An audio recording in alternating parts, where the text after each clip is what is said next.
messieurs, je vous souhaite la bienvenue au nom de la CCI du Morbihan pour cette 8e soirée Quai des Réseaux au Palais des Congrès, organisée avec nos partenaires, notamment le CIC Bretagne qui est dans la salle, le conseil départemental du Morbihan.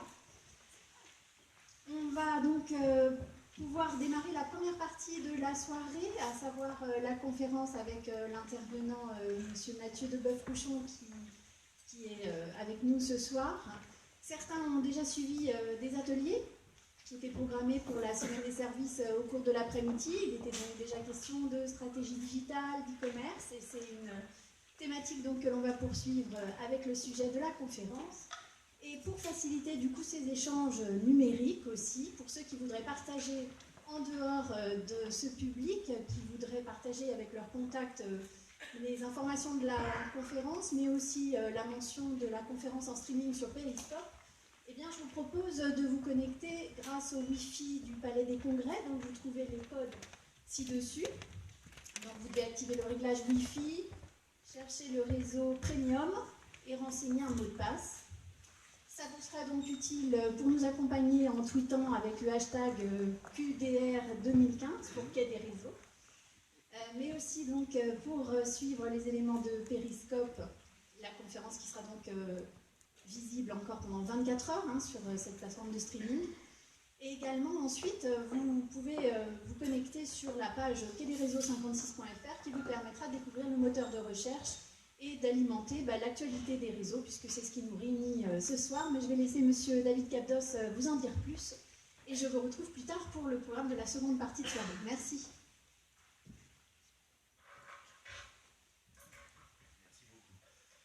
Mesdames et messieurs, les dirigeants d'entreprise, chers collègues, chers amis animateurs et membres des réseaux morbihanais, mesdames et messieurs représentants de nos partenaires, au nom du président Jean-François Le Tallec et de l'ensemble des membres élus de la Chambre de commerce et d'industrie du Morbihan, je souhaite, avant de démarrer cette soirée, en ce 3e jour de deuil national décrété par le président de la République, avoir une pensée pour toutes les personnes touchées par les terribles attentats de vendredi dernier. Malgré ce contexte lourd, nous avons décidé de maintenir cette soirée et je suis très fier de vous accueillir ce soir à Lorient pour cette 8e soirée Quai des Réseaux. Et oui, 8e déjà. À en juger par votre présence, le succès se confirme d'année en année. Vous êtes toujours plus nombreux à nous rejoindre pour faire connaissance, pour partager, échanger, créer du lien autour de l'économie. Ce succès, bien évidemment, nous réjouit tous. Avec près de 100 réseaux, je dis bien 100 réseaux, différents et identifiés par la CCI, le terreau du Morbihan est fertile et favorable dans notre département. Chaque année, il vient compléter... Excusez-moi, j'ai un petit problème de logistique. C'est moi de mélanger les feuilles, pardon. Chaque année, votre nombre progresse et nous avons enregistré 14 nouveaux réseaux depuis l'an dernier. C'est un signe incontestable du dynamisme local et de notre volonté d'avancer ensemble au service de l'économie morbihanaise. Cette soirée Quai des Réseaux, la CCI du Morbihan l'a voulu et portée depuis 8 ans. Nous pensons que c'est notre mission de vous connaître, de vous accompagner et de vous aider à grandir et à vous structurer. En agissant ainsi, nous démultiplions nos forces pour servir davantage d'acteurs économiques et ainsi mieux servir l'économie morbihanaise. Ce Quai des Réseaux est un marqueur fort de la CCI du Morbihan. Mais il ne reflète qu'une partie de notre engagement au service du développement des réseaux. Quotidiennement, nous sommes à votre écoute pour vous accompagner, vous aider à vous structurer, à grandir. Cet engagement, nous avons décidé de le rendre plus visible, en l'organisant sous la forme d'un PAC réseau. Il s'articule autour de 3 points. Premièrement, la promotion des réseaux dans le Morbihan. Deuxièmement, l'aide à la création des nouveaux réseaux. Et enfin, le soutien au développement des réseaux existants. Il vient compléter l'offre de services de la CCI auprès de ses clients, constitué d'un PAC créateur, d'un PAC entreprise et enfin d'un PAC collectivité. Les conseillers de la CCI, présents ce soir, seront à votre disposition pour répondre à toutes vos questions sur le stand de la CCI durant la 2e partie de soirée. Retenez que ce pacte réseau revêt une double ambition. Vous rendre plus performant et faciliter dans la durée votre relation avec la CCI. Plus que jamais, la CCI est le réseau des réseaux et s'affirme comme l'interlocuteur incontournable des réseaux économiques morbihanais. Cette soirée, vous y êtes attachés et nous aussi. Tous les ans, nous nous efforçons de prendre en compte vos remarques, vos commentaires, vos suggestions pour améliorer l'accueil, le confort et faciliter le réseautage. Cet engagement se traduit notamment par une présence toujours plus conséquente des réseaux morbihanais à l'espace d'échange. C'est en effet plus de 60 réseaux morbihanais qui ont répondu présents à notre invitation et sont à votre disposition pour se présenter, pour répondre à vos questions et susciter des vocations. Un seul mot d'ordre, sollicitez-les, ils n'attendent que cela. Mais avant de passer à ce temps d'échange, nous vous proposons un moment de respiration, un temps de réflexion sur les enjeux de demain. Cette année, nous vous proposons de réfléchir aux enjeux du numérique, de la transformation digitale de notre économie. La transformation numérique, d'aucuns pourraient penser qu'il s'agit de science-fiction ou de problématiques réservées au monde des grandes entreprises ou des start-up. Pour ma part, je suis convaincu qu'il n'en est rien. La digitalisation a déjà investi nos vies professionnelles et personnelles, parfois sans qu'on s'en rende compte. Et tout laisse à penser que nous sommes qu'au début. La digitalisation de l'économie va ou a déjà profondément modifié nos manières de faire, de produire, de vendre, mais également nos organisations de travail. Quelques exemples. Qui a entendu parler du crowdfunding il y a 5 ans? Sans doute très peu de monde. Or, ce système de financement des projets ou de jeunes entreprises est à présent incontournable et rendu possible à la puissance d'Internet. C'est ainsi que la CCI du Morbihan a lancé récemment sa plateforme de financement collaboratif Bulb in Morbihan. Un site a été créé, 4 projets sont actuellement en phase de cofinancement. Les porteurs seront présents ce soir et vous pourrez les rencontrer sur les stands de la Chambre de commerce dans la seconde partie de notre soirée. Autre exemple, il y a 10 ans, qui connaissait Amazon, Blablacar, Criteo? Ces entreprises sont devenues en quelques années des icônes de la réussite économique. Le numérique est en train de transformer profondément nos échanges de pensée, nos modèles économiques. Pour anticiper cette transformation numérique, le Conseil général du Morbihan a été visionnaire en créant le cluster ITIC il y a 7 ans. La CCI du Morbihan, à la demande du Conseil départemental, a accepté de poursuivre la mission engagée en l'animant sur le nom de cluster numérique. Le challenge est immense, mais la CCI aura à cœur de fédérer tous les acteurs du territoire, l'Université de Bretagne Sud, les 2 technopoles de Lorient et de Vannes, la métaux et les entreprises, afin de proposer un plan d'action ambitieux et réaliste. Cette transformation digitale de l'économie, nous en sommes qu'aux prémices. Pour nous aider à mieux percevoir, à mieux comprendre ces phénomènes, nous avons choisi de faire appel à un spécialiste. Mathieu Deboeuf-Rouchon, notre conférencier de ce soir, possède plusieurs cordes à son arc. Consultant en stratégie digitale, il est également enseignant et chef d'entreprise. Il accompagne des grands groupes, notamment bancaires, dans leur transformation digitale, forme des étudiants au sein du groupe universitaire Léonard de Vinci et a créé différents sites d'e-commerce. Passionné par le digital et l'entrepreneuriat, il est l'homme de la situation pour nous occulter à cette transformation digitale.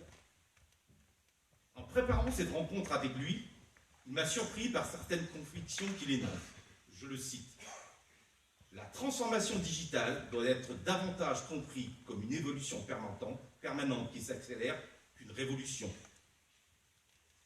Il n'existe pas d'objets connectés, seuls les services le sont. Le digital, c'est la revanche des régions face au centralisme parisien. Venant d'un consultant parisien, cette dernière citation m'a forcément interpellé et intéressé. Je suis donc curieux et impatient de comprendre quels sont nos atouts, nos forces pour réussir cette transformation digitale de l'économie. Avant de vous passer la parole, Mathieu, permettez-moi de saluer et de remercier très vivement nos deux partenaires de ce soir, le Conseil départemental et le CIC de Bretagne, qui nous accompagnent et nous soutiennent dans l'organisation de cette soirée. Bonne soirée à tous, réseautez bien. Mathieu Leboeuf, je vous laisse la parole. Merci.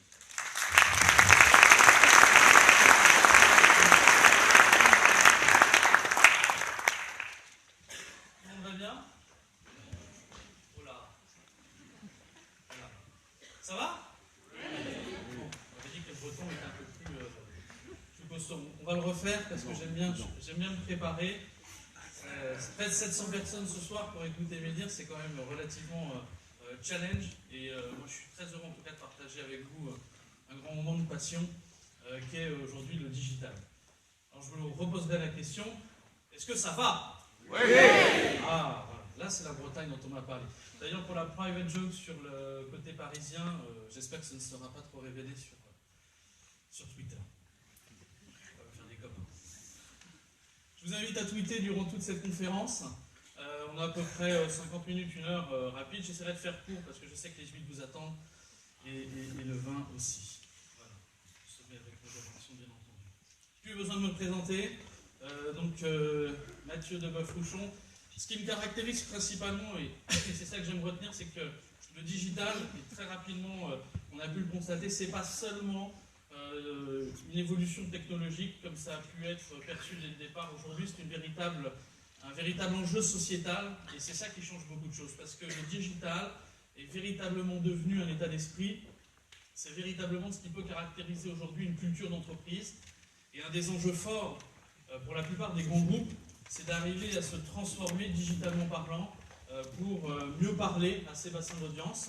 Et on disait effectivement que c'est une sorte de revanche des régions par rapport à Paris ou pas, la question n'est pas trop là. C'est une revanche des petites structures par rapport aux grosses, parce qu'aujourd'hui, on a une capacité de pouvoir créer plus de valeur presque à 10 personnes que certaines sociétés à 150. Et les exemples, aujourd'hui, ne manquent pas. Et c'est ça qui est très intéressant et que je voudrais aborder avec vous ce soir, tout du moins partager un moment autour du digital. Alors si on fait un peu un feedback, déjà, qui parmi vous est sur Facebook? Levez la main, allez-y, n'hésitez pas. Ok. Non, restez la main en l'air. Je voudrais juste savoir parmi vous, ils vont garder la main en l'air seulement ceux qui aujourd'hui sont également sur Twitter. Vous voyez déjà, ça change. Et je voudrais, baisser tous les mains s'il vous plaît, lève les mains ceux, pile, qui sont amis avec leurs enfants sur Facebook. Levez la main, n'ayez pas honte de vouloir les surveiller. Je ne vous en voudrais pas, mon fils a 2 ans, je ne fais pas la même chose. Donc, on n'est pas très loin de la vérité. Il a installé 5 caméras dans sa chambre, pas de repos, c'est un truc de fou. Alors, tout ça pour vous dire qu'effectivement, déjà, est-ce que vous pensez sincèrement que vos enfants vous ont mis dans les groupes qui vous permettent d'avoir accès à toutes les informations? Je ne vais pas trop lancer la perche, mais effectivement, je pense qu'il y a une notion extrêmement forte à comprendre.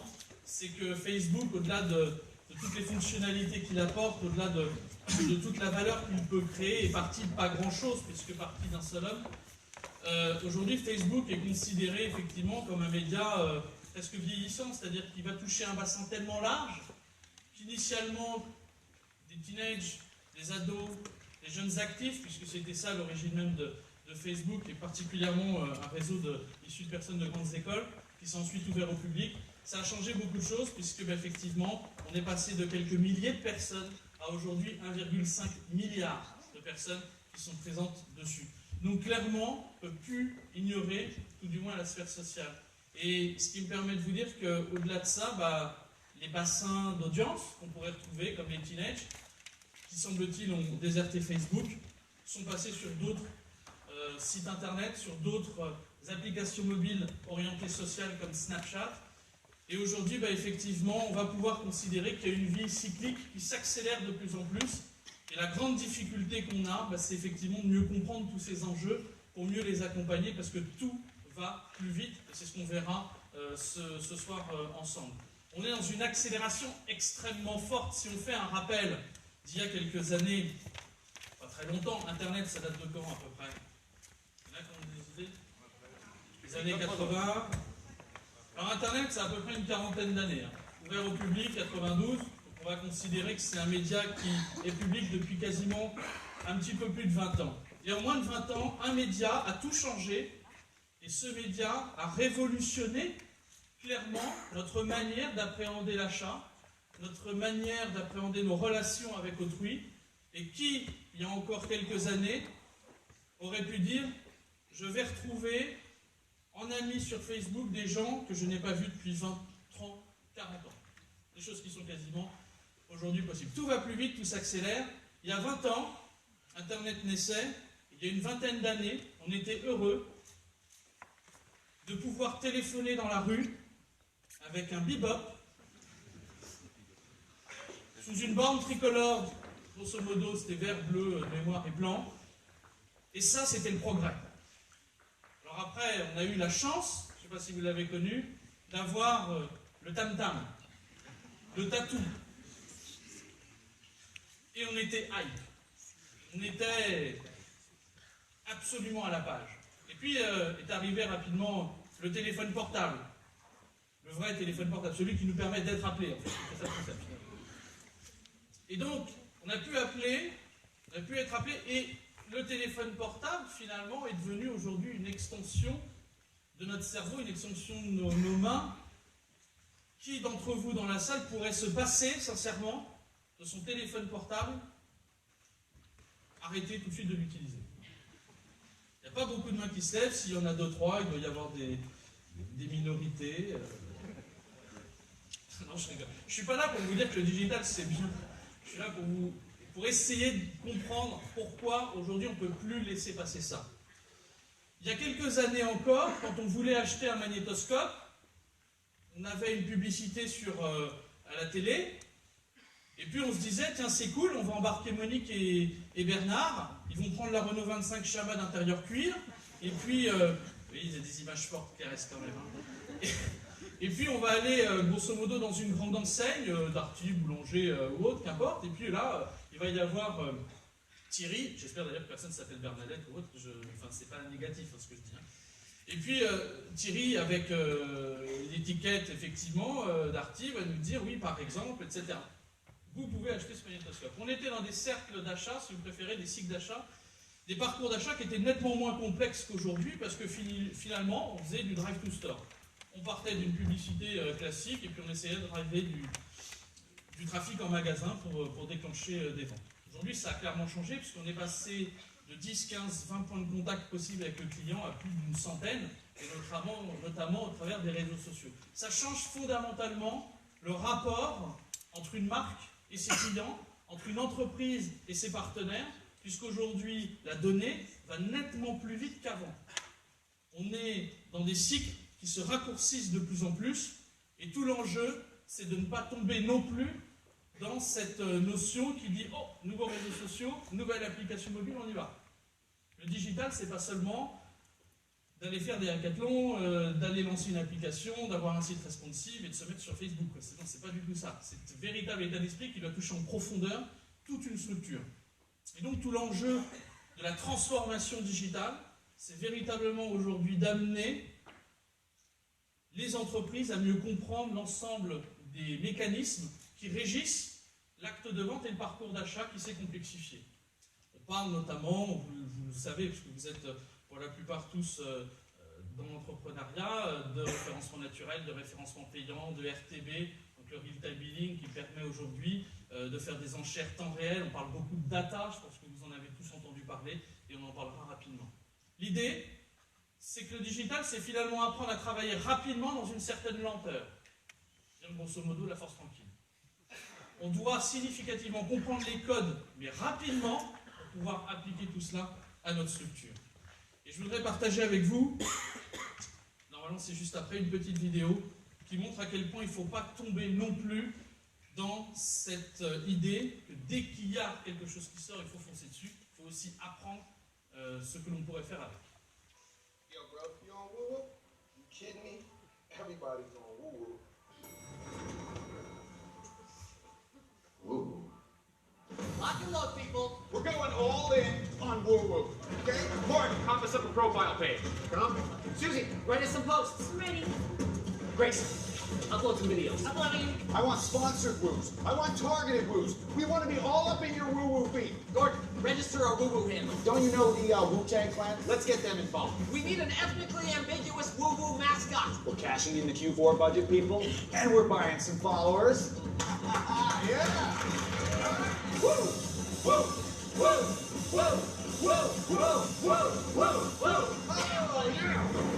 Dude, are you still on woo-woo? Nah, man. My mom's on woo-woo.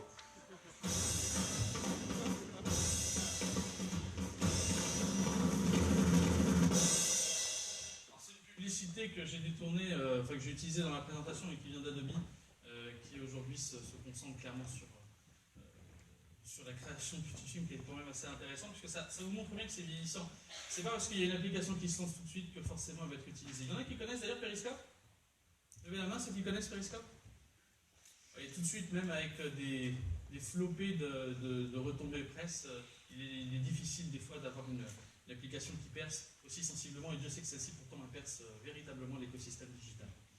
Alors trois chiffres que j'ai trouvé intéressants d'une étude qui est parue chez Sage Usine Nouvelle et Econocom, qui est extraite d'une conférence Up Social qui a eu lieu récemment. 55% des entreprises aujourd'hui sont des entreprises qui manifestent un intérêt pour le digital. Bon, le digital, il est là. Donc c'est bien déjà d'avoir conscience qu'il faut véritablement foncer. 35% des entreprises souhaitent avoir plus d'informations sur les opportunités qui sont liées au digital.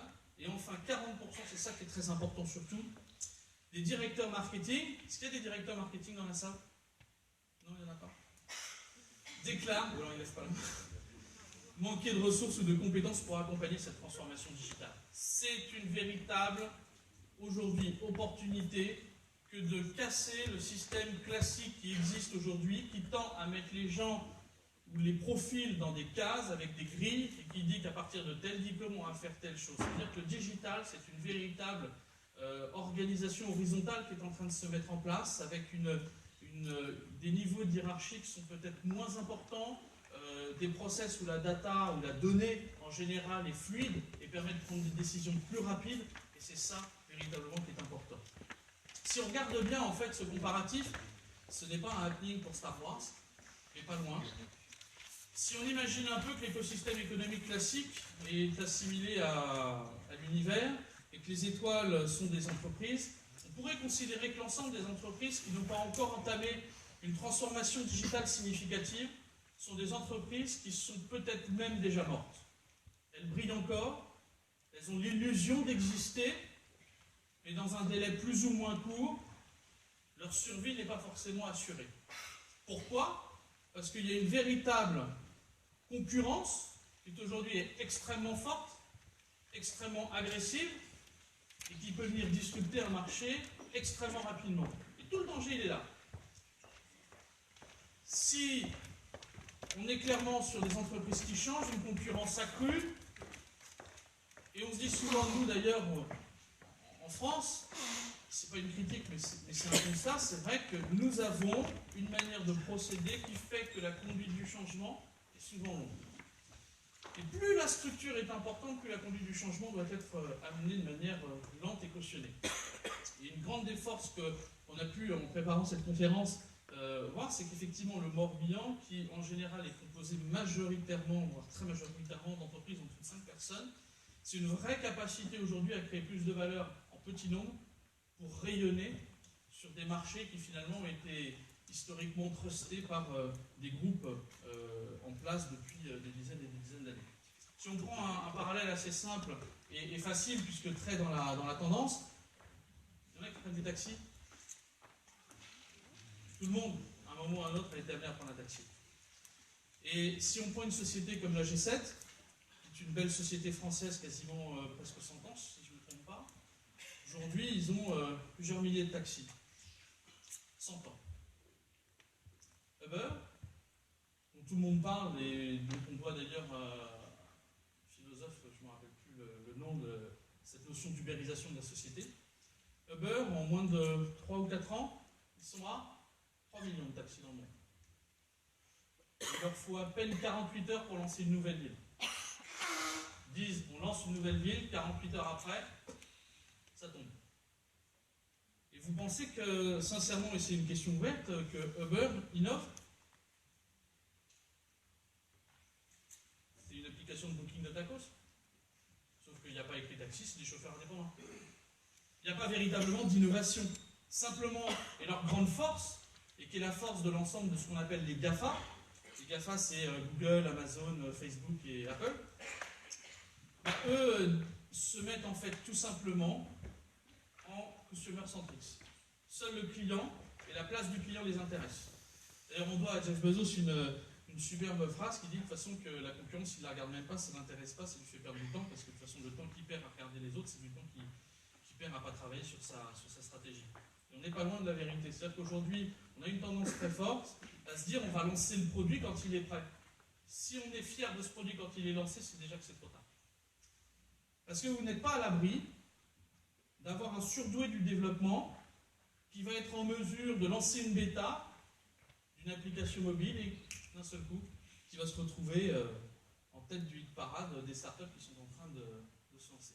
Alors c'est vrai qu'on se dit, bah tiens, oui, mais c'est vrai, le rapport à moi, à ma société et ce que je pourrais en faire, comment je me projette là-dedans, et ça touche tout le monde, que ce soit l'agriculture, que ce soit le système bancaire, que ce soit les sociétés de services, que ce soit n'importe quoi. Tout le monde est touché à un moment ou à un autre par la digitalisation parce que tout va plus vite. Et tout va tellement plus vite qu'on a du mal à suivre. Et ce qu'on entend souvent d'ailleurs, c'est « oh là là, ça ne me concerne pas ». Ah non, le digital, oui, c'est les 3 geeks là, qui sont là avec les cheveux colorés et qui nous font des messages sur Facebook. Ça, c'est généralement ce qu'on entend. C'est-à-dire, c'est le digital, je vous présente, messieurs, dames, le département digital. Effectivement, historiquement, le digital, c'est des outils, donc les outils, on les utilise, et c'est géré par le digital.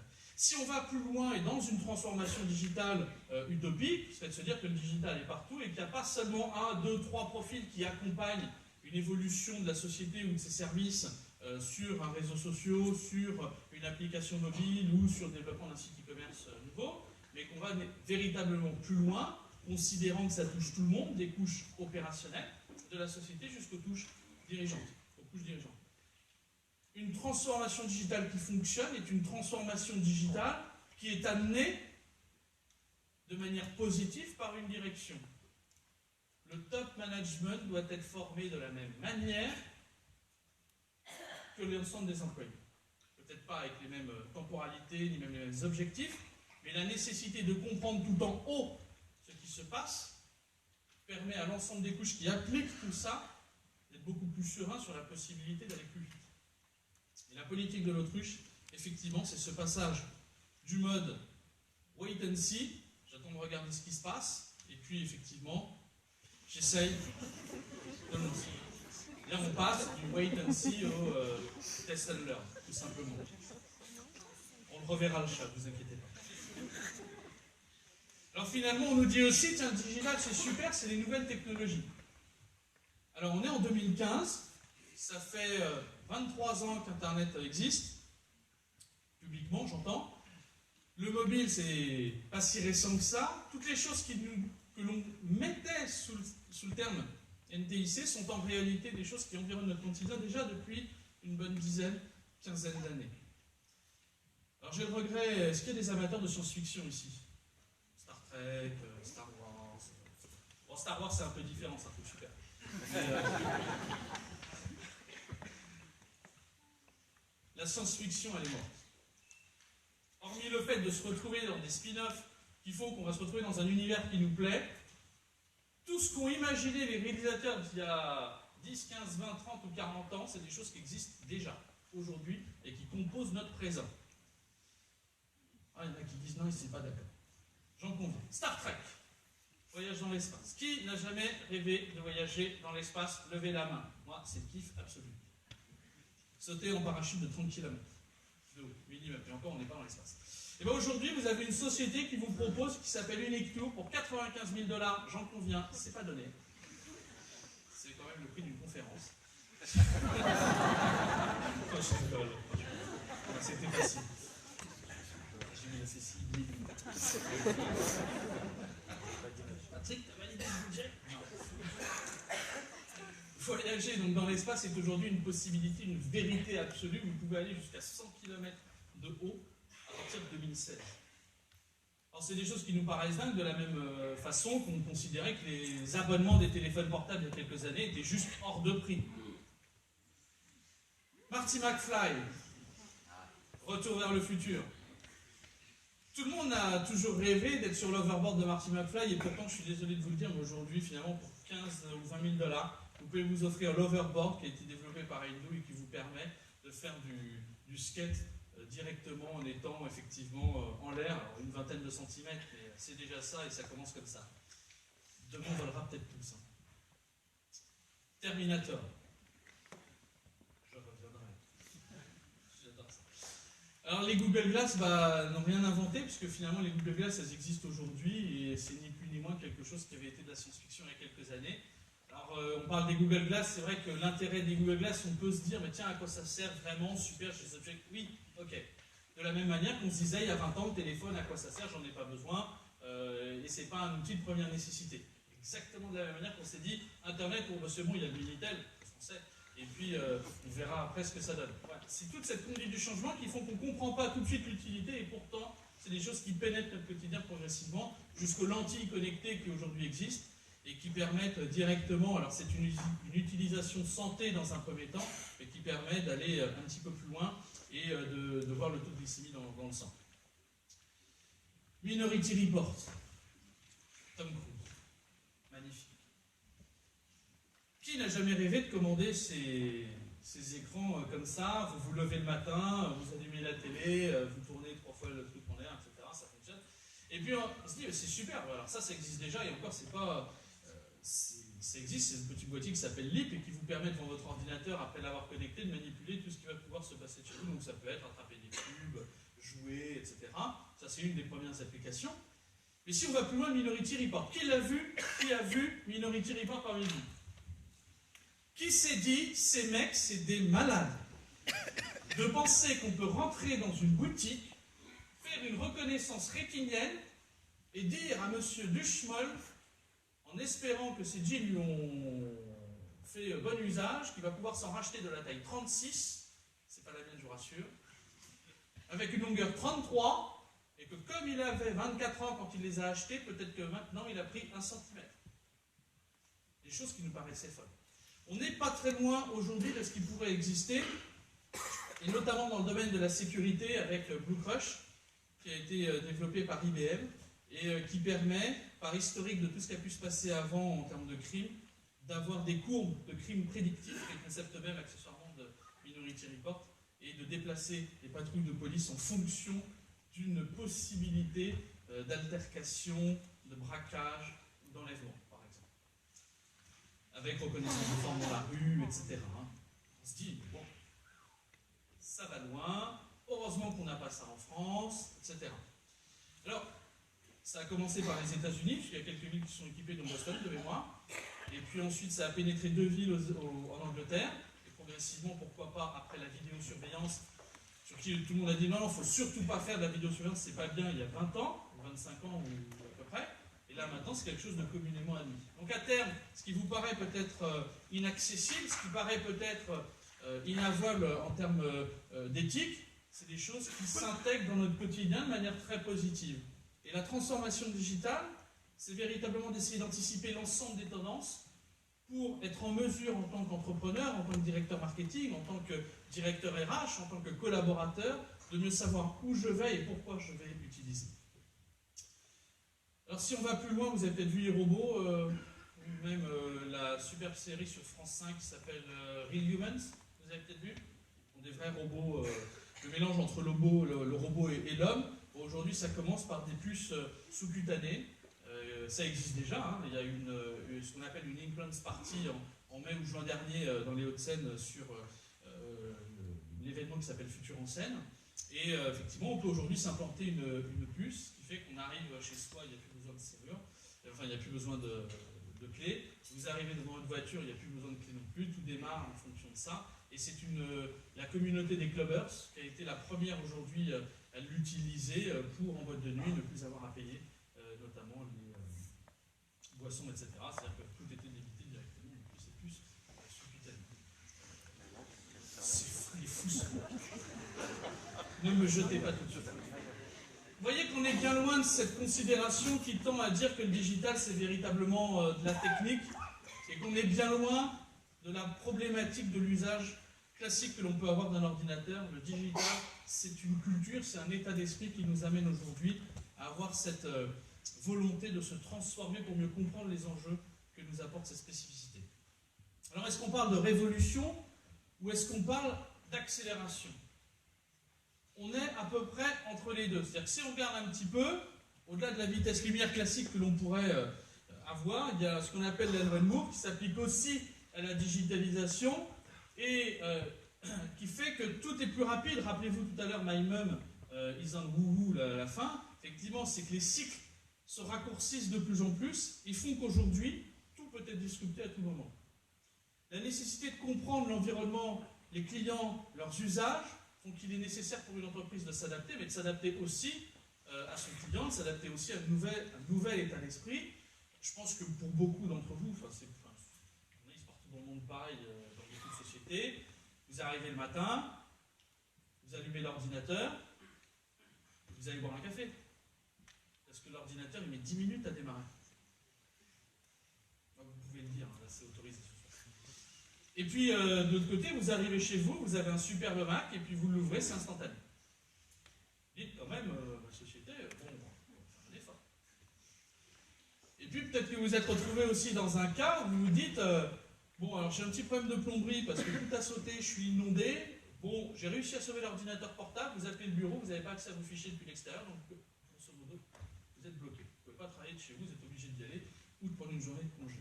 Ce qu'on appelle d'ailleurs le bien-être technologique, c'est-à-dire la nécessité aujourd'hui d'offrir aussi, d'associer, c'est là la notion, l'ensemble des employés dans le choix des solutions techno qui vont être utilisées par l'entreprise. On est au début d'une transformation digitale. On est au début de cycles qui, au regard de ce qui nous attend dans les prochaines années, sont des cycles relativement lents.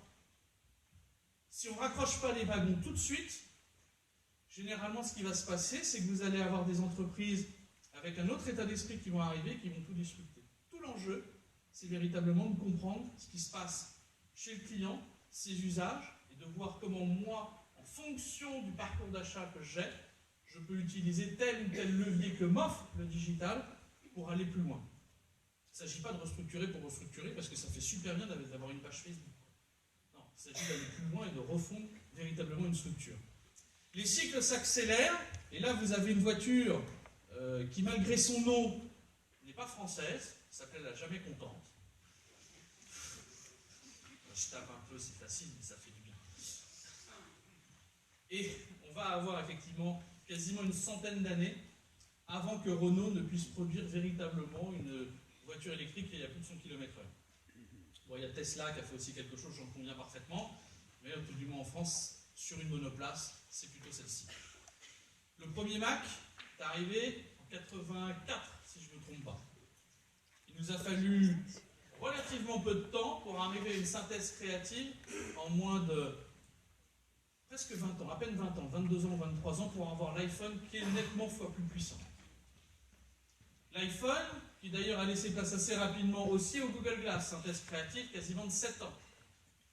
Aujourd'hui, on embarque sur la Lune un ordinateur qui serait presque équivalent à l'iPhone.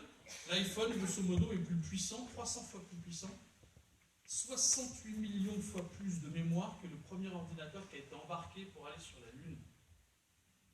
Grosso modo, vous avez ça dans votre poche, vous pouvez aller sur la Lune.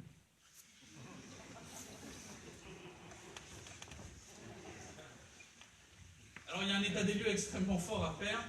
Je ne vous parle pas accessoirement que le mobile, bien entendu, est l'extension de notre corps humain, qui fait que naturellement, on ne peut plus s'en passer, on paye avec, ça laisse plein de choses derrière qui vont au-delà de cette conférence, mais qui sont les usages, le cloud, la data, la sécurisation des informations, tout l'ethical-hacking, etc., qui sont des notions extrêmement fortes et qui nous amènent à avoir des réflexions nettement plus profondes aussi sur la structure même de la data derrière. C'est très intéressant, c'est des questions passionnantes. Alors si on fait un état des lieux du changement, le monde a changé, je pense que tout le monde en est aujourd'hui convaincu, tout va plus vite, tout le monde est organisé de manière sociale, tout va plus vite, les événements tragiques de vendredi ont clairement été relayés à l'instant T dans tous les médias, si bien que Barack Obama s'est exprimé avant même le président Hollande. Rapidité, le président chinois, par contre, avec le décalage horaire, lui, il a mis un peu plus de temps. Mais c'est instantané. Tout le monde sait tout, tout est photographié partout, grosso modo. Il y a un enjeu aussi d'identité numérique extrêmement fort. Tout le monde est sur Facebook, ça veut dire que tout le monde est trouvable. Ok ? Quelle photo est-ce qu'on laisse? Qu'est-ce qu'on dit publiquement? Qu'est-ce qu'on dit de manière totalement confidentielle? Bon, là, il y a des recruteurs parmi vous, pas? Des gens qui recrutent. Pas pour moi, hein, c'est pour savoir. Il y en a peut-être qui sont amenés à regarder des CV. Qu'est-ce que vous faites? Arrêtez de me mentir. Copier-coller le nom. Sur Google, on va googliser, on va essayer d'aller voir la personne. Est-ce qu'elle a une vie numérique? Est-ce qu'elle n'en a pas? Est-ce qu'elle aime le vin? Est-ce qu'elle aime les restos? Est-ce que... Alors, plein de questions qu'on peut naturellement se poser, grosso modo. Est-ce qu'on a envie de voir cette personne tous les jours devant soi? C'est aussi une question de rapport humain, au-delà des compétences qui vont pouvoir être présentées dans le CV. Je ne parle même pas du CV, qui est quelque chose qu'on devrait aujourd'hui totalement exclure du processus de recrutement. La LinkedIn. Croyez-moi, il y a des sociétés qui ont arrêté de demander des CV, ça fait un gain de traitement excessivement intéressant, et ça permet en plus d'avoir des recommandations qui sont nettement plus peut-être plausibles qu'un simple CV sur lequel on pourrait largement mentir. L'homme a changé puisque l'homme aujourd'hui est plus capricieux, plus au courant, plus impatient, plus connaisseur, ce qui fait que notre client, qui est un homme avant tout, lui est dans un besoin d'exigence sans précédent. Je vous passe Booking, je vous passe Airbnb. Les chaînes hôtelières sont sans dessus-dessous, sans dessus-dessous. Et je les comprends. Vous avez en face de vous des gens qui ont moins d'employés, qui créent plus de valeur et qui sont, sur un mois de juillet, capables de faire 1 million de nuitées. Et ce n'est pas des mecs qui font de l'hôtellerie. Donc le danger, il vient aujourd'hui de partout. Le pouvoir a donc changé puisque c'est aujourd'hui le client qui décide, d'où la nécessité de se positionner ce qu'on appelle consumer centric, donc véritablement en tant que consommateur plutôt que product centric, qui était notre historique classique manière de se positionner. Ce client, il est organisé en mobilité.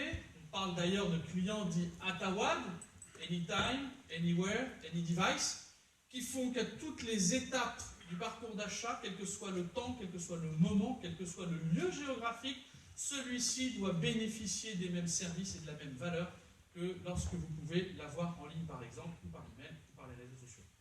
Ça génère un sentiment de rapidité où aujourd'hui vous avez une dizaine de minutes pour répondre à un message qui vous a été laissé sur Facebook.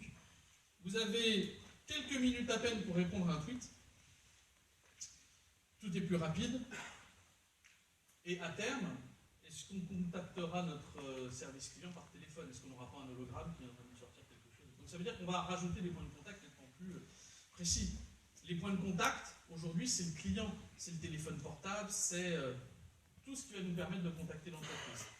Et quand je vous parlais tout à l'heure de transversalité, d'homogénéisation des compétences, du fait qu'on n'ait plus le même boulot dans une grille et qu'on sache surfer sur différentes expertises, c'est qu'aujourd'hui, le client, quand il contacte une entreprise, que ce soit par Facebook, que ce soit par Twitter, que ce soit par téléphone, par email, par courrier, il contacte l'entreprise. Il ne contacte pas le département digital. Il ne contacte pas le département community management. Il contacte la marque. Et ça veut dire qu'il y a une nécessité absolue pour l'ensemble des employés de maîtriser. Il y a des places tout devant si vous voulez, ça me fait plaisir, c'est pour moi. Vous êtes pire que des étudiants. Vous avez remarqué d'ailleurs que les derniers arrivés sont retrouvés devant. Donc la nécessité pour l'ensemble des collaborateurs de connaître l'ensemble de la chaîne de valeur qui compose la société.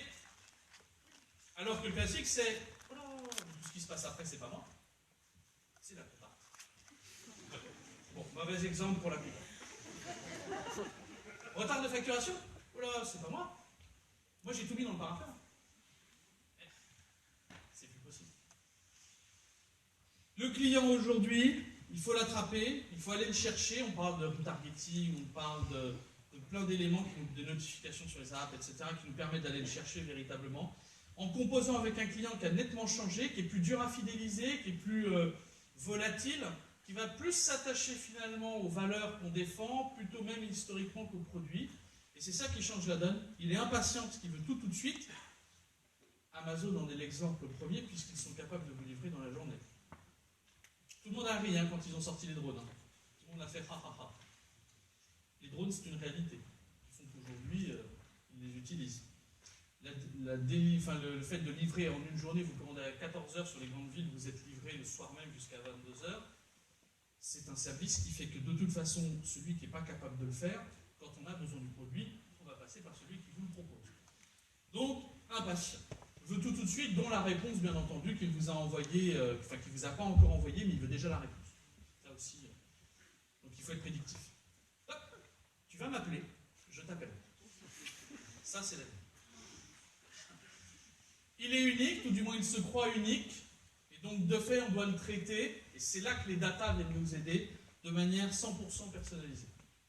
Enfin, il est omnicanal, je ne vous parle même pas de cross-canalité, on parle d'omnicanalité, leurs organisations en silos telles qu'on les connaît, avec le département ci, le département ça, on voit bien qu'aujourd'hui ça ne fonctionne plus, puisque d'ailleurs on fait des équipes projets, okay, on est dans l'omnicanalité, donc il est nécessaire aujourd'hui d'avoir des systèmes d'information, j'y viendrai plus tard, qui soient totalement unifiés.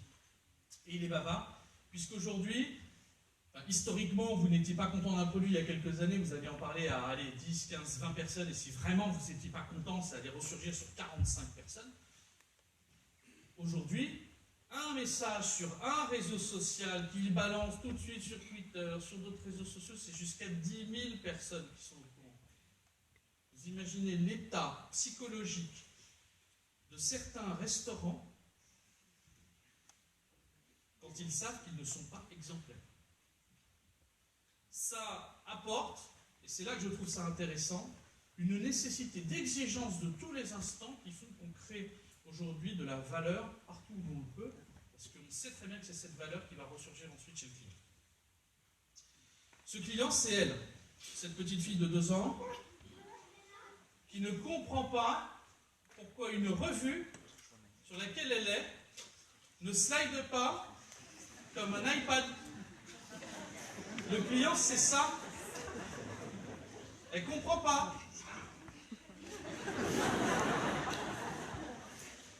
Alors là, les gens d'édition disent « mort ». Non, rassurez-vous, vous n'êtes pas mort. Quand on voit aujourd'hui le ramassis d'applications que je me paluche sur mon iPad, pour faire plaisir à mon fils, parce que Caillou, Petit Ours Brun, la Petite Sirène, les princesses, non pas les princesses, c'est un fils, les Star Wars et compagnie, mais à 2 ans, vous avez déjà des gens qui savent utiliser l'iPad de manière totalement intuitive et qui ne vont pas comprendre pourquoi vous, en tant que parent, vous n'y êtes pas.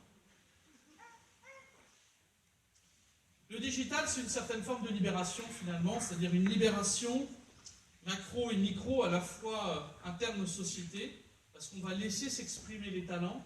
On va peut-être comprendre que le domaine d'expertise pour lequel une personne a été formée est forcément son domaine d'expertise, mais qu'il peut s'étendre aussi à d'autres choses. C'est la possibilité aujourd'hui,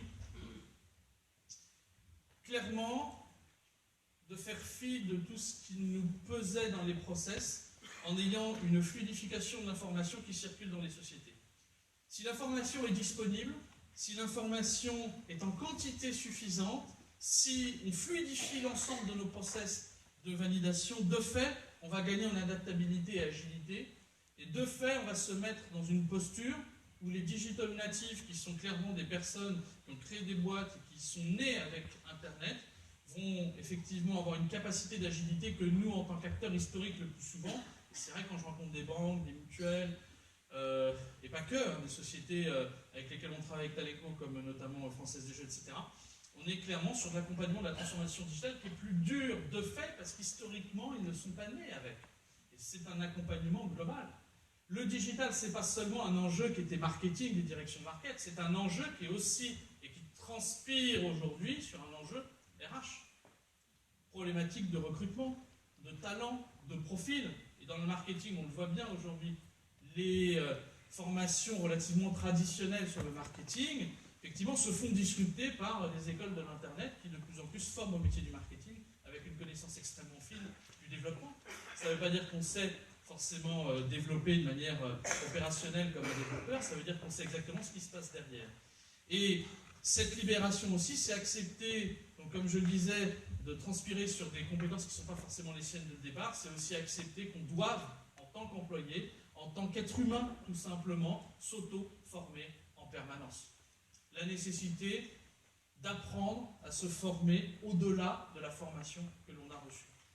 Le digital, et certains cours sur Coursera sont absolument... Vous connaissez Coursera? Grande structure de formation en ligne qui vous permet d'avoir même des formations directement.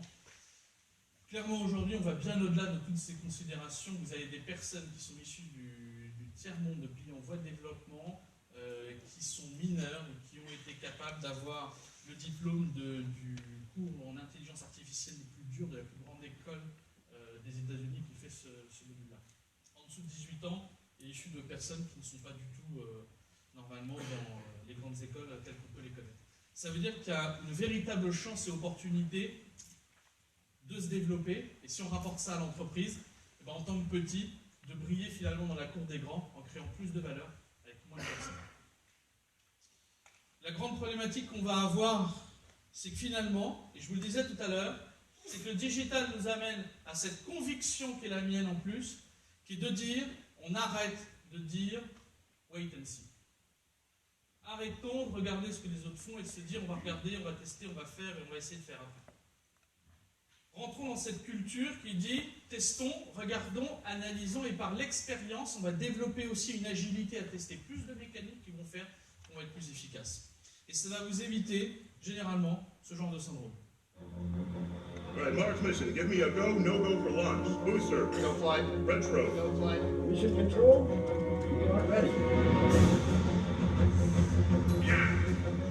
9, 8, 7. Sir,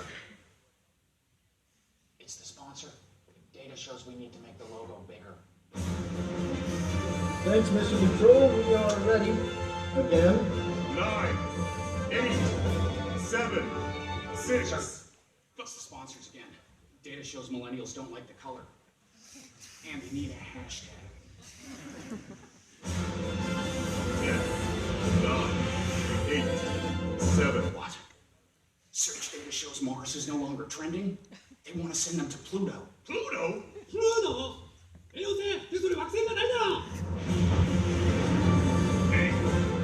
7, 6, 5, 2, 1. What happened? So sorry, guys. They burnt up their budget. We have to push the launch to Q4.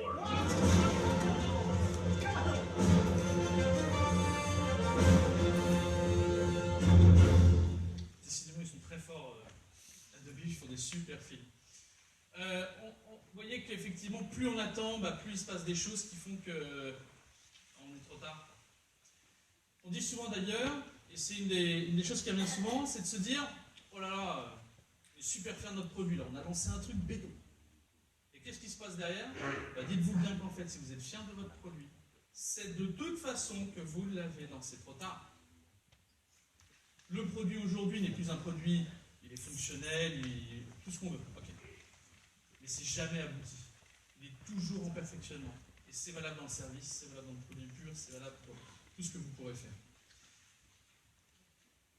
Le digital, clairement, aujourd'hui, nous apporte une notion de commodité extrêmement forte. Le savoir est devenu une commodité. Le savoir, aujourd'hui, est universel. La génération de ceux qui vont rentrer dans le marché du travail dans les années qui viennent, c'est la génération tuto. C'est des gens qui n'ont pas peur, qui sont des curieux et qui vont apprendre par eux-mêmes. Apprendre par eux-mêmes, parce qu'Internet le permet aussi et qu'on a les moyens d'eux aujourd'hui. dis rapidement parce que j'aimerais qu'ils prennent des photos, ce sera disponible dès demain sur le site de la CC. Le savoir est une commodité, ça veut dire que tout le monde peut apprendre tout, n'importe quoi, depuis n'importe où. Vous êtes passionné de photo, vous aurez le même niveau qu'un professionnel dans quelques mois. Vous êtes passionné de jardinage, vous avez des formations en ligne pour le jardinage. Vous êtes passionné de pinard, vous avez des structures qui vous apprennent aujourd'hui à apprendre à déguster le vin, que ce soit online, que ce soit dans l'école. Donc ça veut dire que le savoir est universel. Le capital également. Certains ont peut-être des appartements, une maison, d'autres investissent en bourse, et demain, quand tout ça sera plus rentable. Quid de l'investissement? On investira peut-être directement dans des structures, au même titre qu'on investirait dans l'immobilier, dans la bourse ou autre. Donc ça change radicalement la chose. Et ça veut dire qu'on est dans un véritable état d'esprit disruptif. Le danger peut venir de partout. Vous avez beau avoir le meilleur produit, la meilleure chose, etc. Ne tombez pas dans le syndrome classique de mettre une équipe de cerveaux réfléchissant sur un projet. Il faut véritablement actionner tout de suite le lancement d'une bêta. Gagner en agilité, c'est un des enjeux de la révolution digitale. Il aura fallu 98 ans à Prada pour gagner 1 milliard, pour être valorisé 1 milliard de dollars. 86 ans à Harley-Davidson. Il aura fallu 24 ans à Nike, 8 ans à PayPal, 6 ans à Evernote. Je ne sais pas si vous connaissez Evernote. Super application pour pouvoir gérer l'ensemble de ses notes en collaboratif. 3 ans à Twitter et 1 an à Instacart. Des gens qui, il y a 1 an, étaient inconnus, sont capables aujourd'hui d'être valorisés à 1 milliard de dollars. Ça veut dire que le danger, il peut venir de n'importe où, et qu'en tant qu'entrepreneur, les techniques qui ont fait notre succès pendant des années ne sont pas les techniques qui feront notre succès, notre pérennité économique dans les années qui viennent. Et ça change radicalement la chose. On est sur la culture du non-acquis permanent, de la nécessité de se renouveler, de savoir qu'on ne sait jamais. Alors si on regarde un petit peu, de manière un peu plus globale, quels sont les piliers de cette révolution, j'en ai identifié pour moi 4. Un des piliers forts, notamment le management.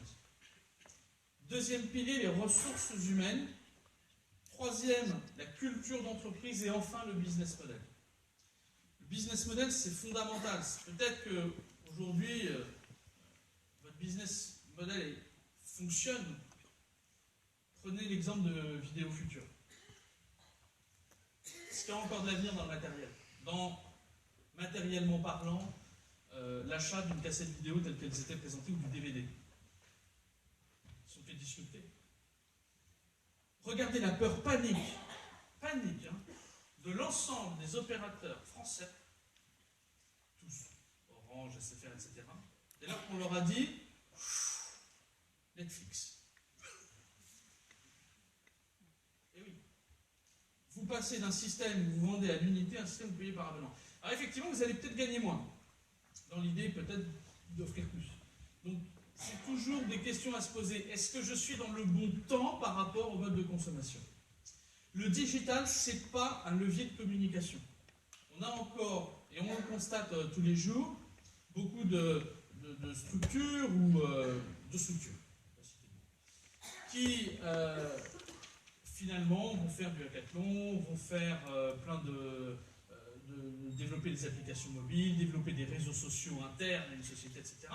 Mais est-ce que ça change profondément finalement la donne? Est-ce que la transformation digitale est entamée par ce genre d'événement ou pas? Et c'est un des événements, un des facteurs qui fait que ça va favoriser la transformation digitale, mais ce n'est pas le facteur.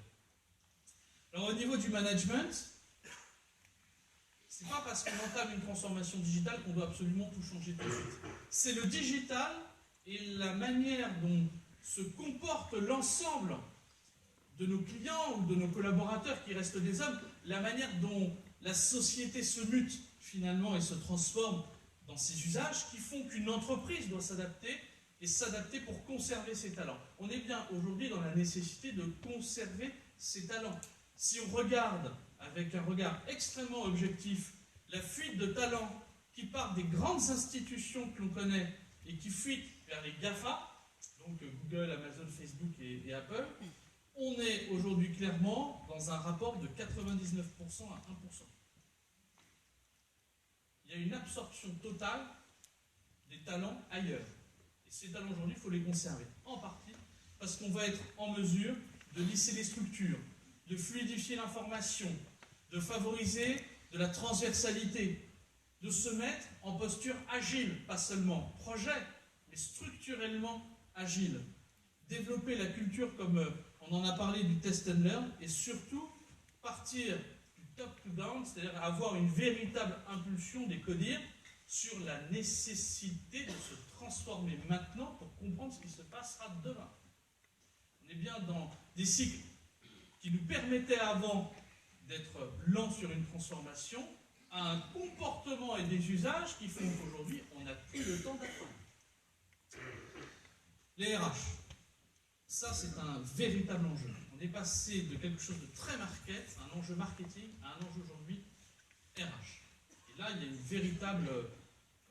véritable travail qui est en train de s'opérer avec des vraies questions des grands groupes. Ça touche effectivement beaucoup plus les grosses structures que les petites structures sur cet enjeu. Parce qu'il faut accompagner des centaines de milliers de collaborateurs à avoir une culture qui historiquement n'était pas dans l'ADN du groupe en question.